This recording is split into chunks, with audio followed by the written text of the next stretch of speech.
So, great stories are always told with a lot of tension. So we had very big troubles with our HDMI adapters right before the presentation. I do apologize for my tone of voice. I woke up this way this morning. I hope it's intelligible, actually. Okay. Okay. So my name is Alberto Massidda. I'm a DevOps, and but with a knack for machine learning. And this is my hobby, second work. And I work for a company called SourceSense. We are a consulting company completely devoted to Linux and to open source. We have been founded in 2001. We have branches in Milan, Rome, Cosenza, and London. And we propose open source as the ultimate tool to solve any issue to very big enterprises. We have expertise in DevOps, cloud, big data, and machine learning from this year. Of course, this presentation is open source, so you can do whatever you want. So today we're going to talk about how we can teach machines to recognize objects in images and how we can produce description for those. So we are going to start with a task, with a very brief task introduction. Then we will outline the problem of object recognition, the timer. And then we will focus on how to generate language, how putting it all together, and then how to improve performance and going beyond also. So starting out, the task is really, really simple. It's generating a description from an image. If I show this thing to a machine, what I expect is that it generates this quote, "A man jumps over a skateboard." Okay? So there are two challenges. Recognize the objects in the image and generate a fluent description in a natural language, of course. So the first task is almost a solved problem. Convolutional neural networks do the trick.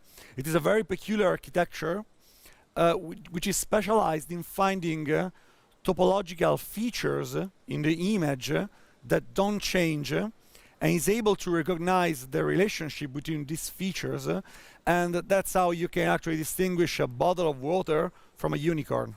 Okay?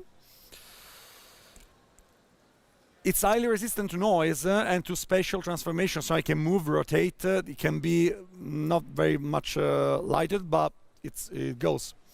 It learns automatically what are the relevant features of different objects. That's really the nice thing. You don't have to tell it what to look at. Just show it the image and we'll learn. And it's not limited to images. CNN are also applied to text, to audio, other things also.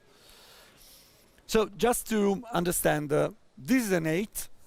As you can see, it is represented by a matrix of numbers.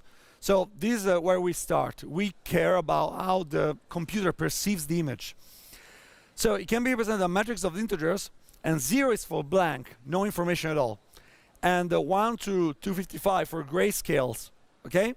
So whenever you see, of course, the number is higher, means that the pitch is darker. So these are our convolution networks actually work. We start from an image, and then we pass through several stages, which is a filter convolution. So we blend the image with a filter that exalts some properties. Then we pass it through a nonlinear transformation. Then we do a sampling. We just take some points. Then we repeat this step. We can do multiple stages. And then we pass to a normal, fully connected network.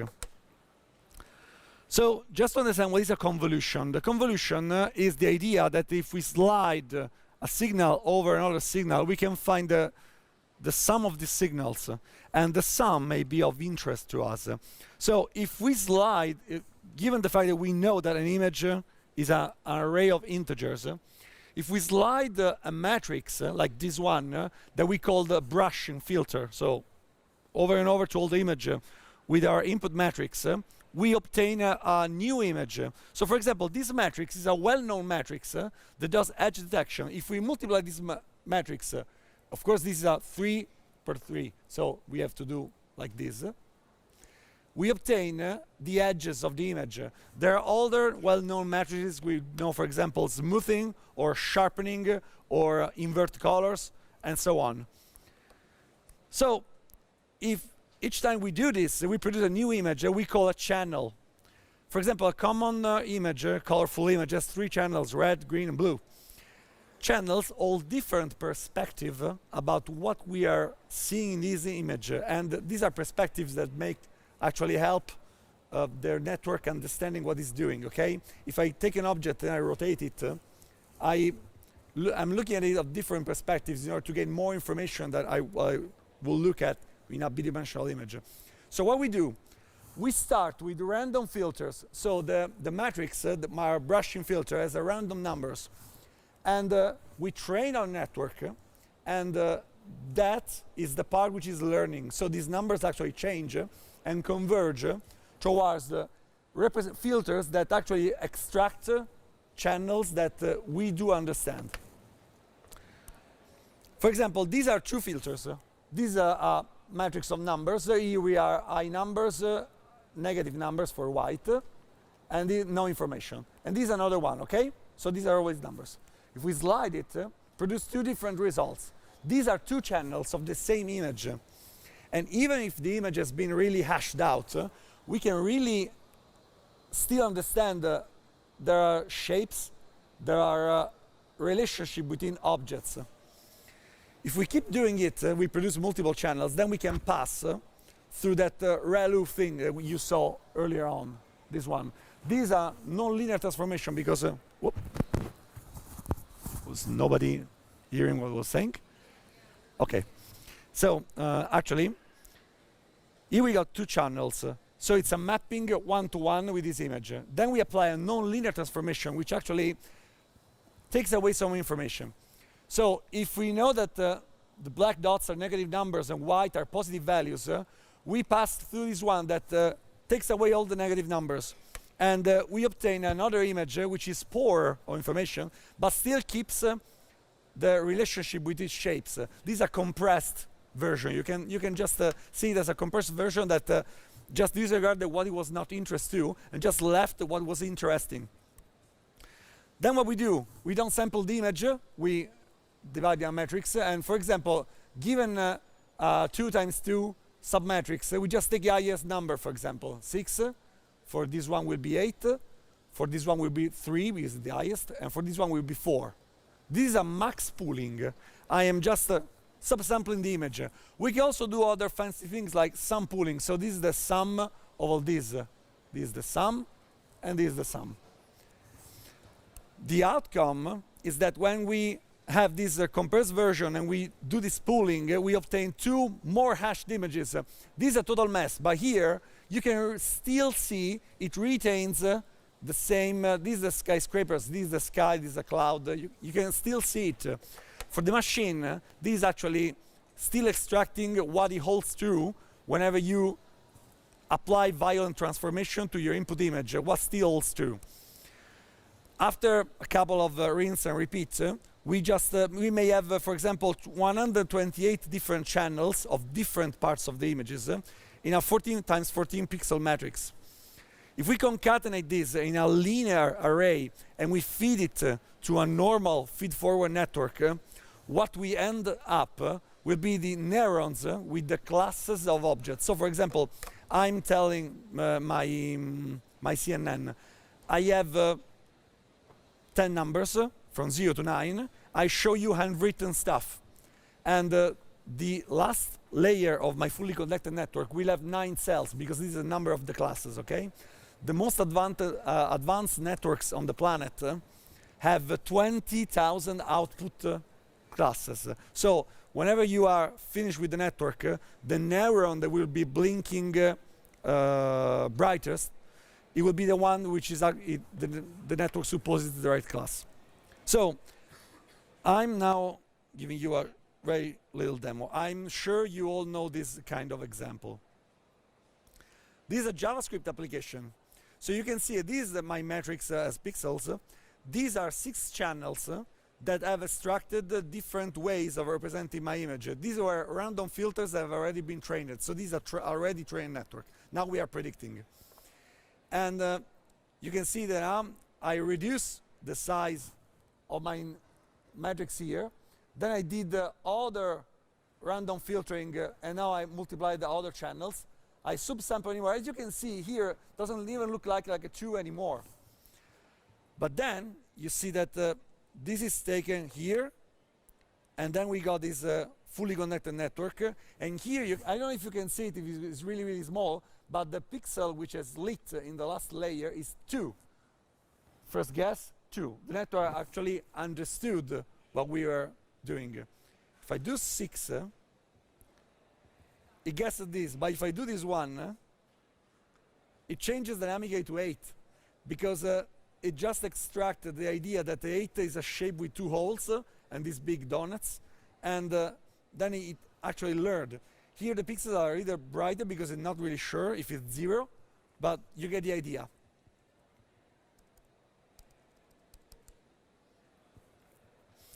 There are a lot of famous trained networks that have already been trained over 14 million samples in these 20,000 categories. The ImageNet is a competition that takes place each year, and Google, Facebook, Stanford rivals on which is the best one.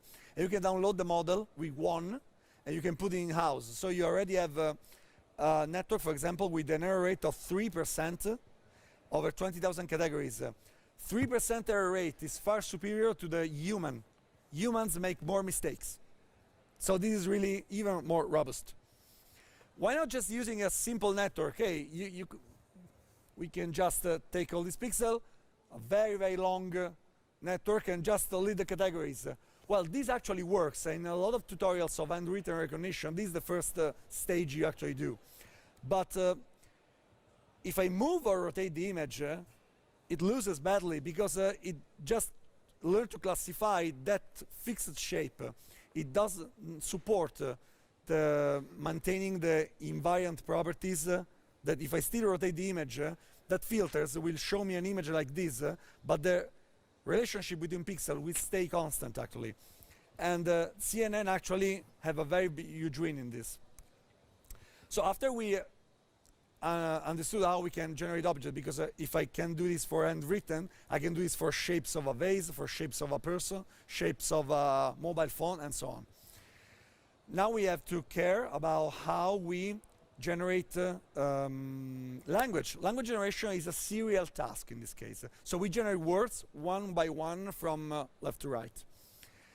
This is very well modeled by a recurrent neural network. It's a neuron that calls itself over and over again as inputs flow. So in this case, we see that if I pass it an input at time t, he will make a judgment not only based on the x, but also on the state he had at time -1. Okay? So we can just portray this. If we unroll this thing, we can say x0 as this stage, then x1 has influenced by the fact that he computes something at time 0 and he outputs this probability. Then x2 is influenced by the fact that he saw x1, but also he saw x0. It's really a Markovian process, really. So it is influenced by the previous states as long as the network unrolls back in time. How do you actually represent words as numbers? If I can do this with temperature, I can do it with pixels, but how can do it with words? Well, usually we take all the words in our text, we make them unique, and then we output a vocabulary. And our vocabulary has a vector representation, which is called one hot. So we have a vector which is as long as the vocabulary size, with one lit at the right place we want to understand. Okay, this goes for the extent of my vocabulary. This works great if we have to do documents search, Elastic, okay, Lucene, because we can build our documents as a bag of words. So we have a one when there is the word coming in. If I just try to compare, this is my query, this is a document, these have these numbers in common. so it can correlate documents as bag of words. What if you want to correlate single words, so queen and king? Well, you can't with this model, because these are perfectly independent vectors, so they don't have anything common. It's like it's a geometric algebraic thing. So how we can overcome this? We do a thing called word embedding.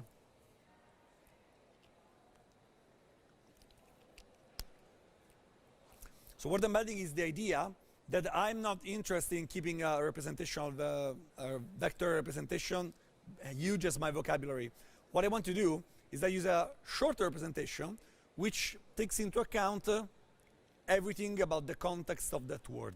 So for example, if I have a 10,000 vocabulary, the average vocabulary of a book, then I choose, okay, I want to go with a 256 size vector.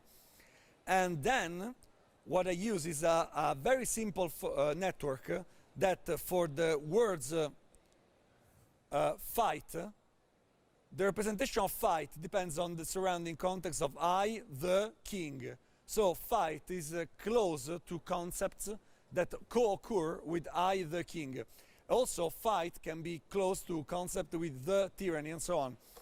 After you do this with all your training examples, you obtain a vectorial space, because all of this gives you numbers, because a neural network will always output numbers, that actually maps a very vectorial latent space in which concepts that co-occur in similar vectors end up very close in this space. So for example, king and queen are close in this space. Also king and man is close, but king and cat is very far vectors. And the nice thing is that vectorial operations lead to actually very good results. So if I take the vector for king, I subtract the numbers of the vector man, and I add the vector of woman, what I obtain is the vector queen. So it works. My machine learned a semantic representation of how the words are correlated one with each other. So how a language is actually generated? I take an input word, I do this embedding, so I actually map my word in a vectorial space and obtain RAM numbers. Then I multiply it by a matrix of weights. Okay, these are the weights that are learned during the training. It starts randomly, and then you train, and in the app, when the network is fully trained, these numbers are the model. And obtain a hidden state. This is how the network is being influenced by my word. If I multiply by another weight in the output, I obtain a word vectorial representation that if I reverse it from one hot to actually my vocabulary, I obtain the word is. Because this my network says, if I see what is the most probable word that I'm going to see? Is. Then I take this one and I feed it the exact result.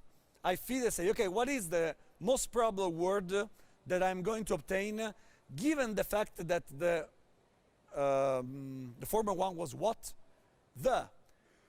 Then I feed the. What is the chance that I obtain a word, given the fact that I just seen is, and given the fact that before it was problem, and so on, until you obtain a special token which is called end, that says, okay, I'm done, I'm not putting any other word. If you keep feeding end, and then, you will just loop. All of this works, but as you can see, all the network state is always had in a single cell, which is the last one. So this takes into account the fact that it's seen this, that it's seen this, and that has seen this. And we are actually putting a bottleneck here on all the information flows. This works fine with very short sequences, but with long sequences, it can lead to a loss of context. So I don't remember where I started from, because the contribution of the first cell in a very long sequence tends to fade away as you unroll your network. So fortunately, RNN has a plugin-like architecture in which you can actually modify the behavior of the network by just changing the architecture of this internal cell.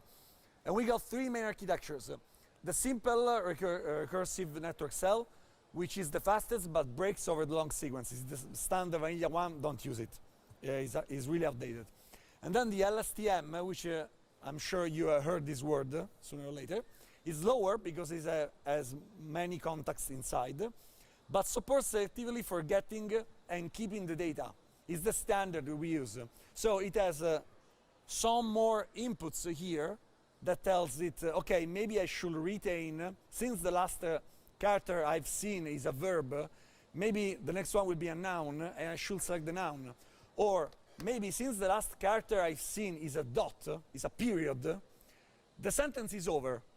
Then I should forget everything I've seen right now because I'm starting a new sequence. The third model we have is the GRU. The LSTM means a long short-term memory. The GRU is the gated recurring unit. It's like LSTM, but it's faster because it's a simple internal architecture. The trick is that while LSTM has a button, an input to forget, an input to remember, so you can do senseless things like send the two inputs at the same time, the GRU has like a slider. So the more you try to forget, the lesser you will actually remember from the past. Let's go with a demo. So this is actually, they took the entire Linux kernel, which is text. It's 470 megabytes of text. They fed it to a recurrent network, and they asked to a network to generate text.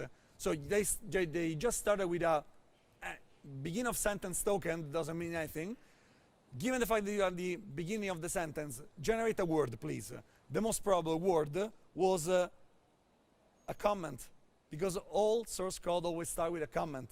Then, given the fact there was a slash, the next token was a star, and then started generating text. This text is all made up. Can you read it, actually? So this is perfectly well-formed source code that doesn't mean anything, doesn't do it. I don't think it even compiles, but actually it learned how to close brackets when it begins, and after an if statement, it learns how to produce white space to indent it. Learn how to put comments from time to time. Also learned to give strings, which is a really random string. And then they said, okay, what if we just input LaTeX code? And they generated an algebraic theorems, which is totally insane. It doesn't mean really anything. Even tries to sketch some geometrical proofs. But this is all well-formed text, so the network understands what we are expecting from it in order of the form. The meaning is a totally different thing. But right now we are just focusing on how to generate fluent language. So what it lacks is the meaning. It's actually able to reproduce a good representation, but the meaning is not good. So if we put all together, then we obtain an end-to-end system. So I feed an image to my deep visual convolution network. And then it generates a state, which is the state of the last battery of neurons. This state holds the information about the objects that I was able to actually detect in the scene. Then you feed it to a LSTM, okay? And so what is the most probable, if I show it a picture of a bird flying on the water, what is the most probable word I'm supposed to generate given the fact that I am at the beginning of the sentence and given the fact that I'm passing this state? The word A. What is the most probable word that I'm going to generate given the fact that I just generated the word A and given the fact that there are these objects, a bird, and so on and so on and so on until you reach the end of the sentence and it starts generating only and because for the network it's sufficient. We can actually improve the behavior of our network by using an intermediate network which is called attention. In this case, I'm passing the state of the CNN row as it is to the network which generates language. But if I just put something in between that takes care of mapping meaningfully the objects with parts of the scene, it just improves a lot because I am actually putting somebody in charge of saying, okay, the next word should just take into account these objects and not this other one, because maybe you already saw them. So for example, while it's generating this word, the frisbee, if I go into the network and I see a representation of the neurons that lit more than the other, that were dimmer because they were not activated, what were you thinking? What were you highlighting while you were analyzing the word frisbee? It will just point at these pixels. This is called soft attention, and it's basically another network which takes into account the context or what you are actually seeing right now, and the new input. And then does a multiplication. This is a weight which is learned in the process.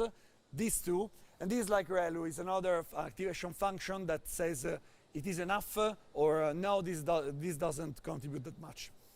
Then you do a softmax. A softmax is an operation that takes all your values, scales them to 1, and normalizes them to 1. So instead of having 3, 8, 12, you have 0, 5, 0, 3, 0, 1. Is the probability that sums to 1. And then all these numbers, you pass them in place of this h. And this is really important because in this way, you can actually emphasize what is the object in the scene that should contribute most to the generation of the next word. So the attention lets you actually look at different parts of the scene while you are generating words, and not looking at all the scenes and running the risk of getting distracted by an object that doesn't contribute in the next word. Next demo. So this is a very nice website that has a neural network behind. If I show it an image, for example, use this photo, I think it's a baseball player holding a bat on a field. So I just showed this image to a network, and it says, this is a baseball player. I could have said better. Okay, but you're basically trying to ripping us off, you can say. This is a pre-made example. Okay, let's just then take a picture I got on the web, and immobiliare.it, okay? Actually, I took it on a real website. It's uploading the image. Whoops. I think it's a view of the side of a hill. So what he did, brushing, extracting different parts of the scenery, separate objects, and then we got a scene representation made by probabilities of having those objects. Then I feed it to a network that generates a fluent description, and I obtain this one. You get the idea. I can really go with other pictures. It's a snow-covered mountain. So this is actually the state of the art. Can we do even more than this? Of course we can.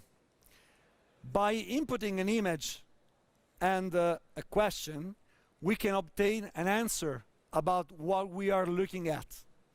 So how we do this? So we have my image, the CNN, and outputs a hidden state, okay? My representation of the scene. Then I have usually when you train it, you have pairs of inputs. So an image, which is the question, and the description, a man flying over a skateboard, is the answer.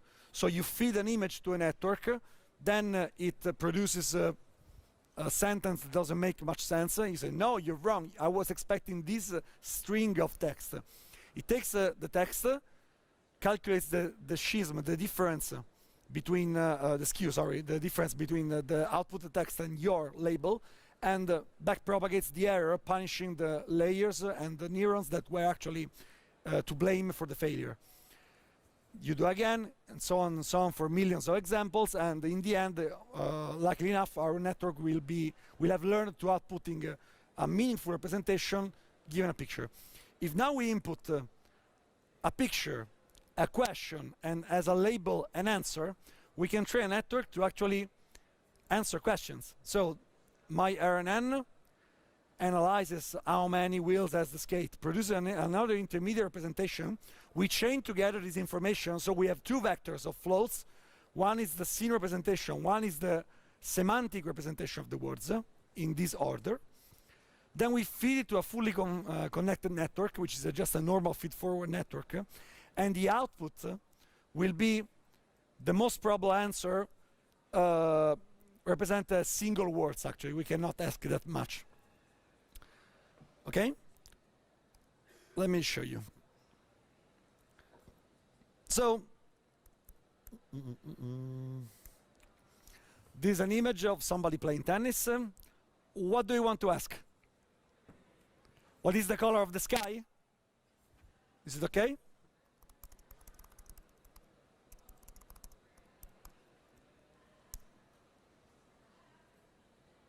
Blue.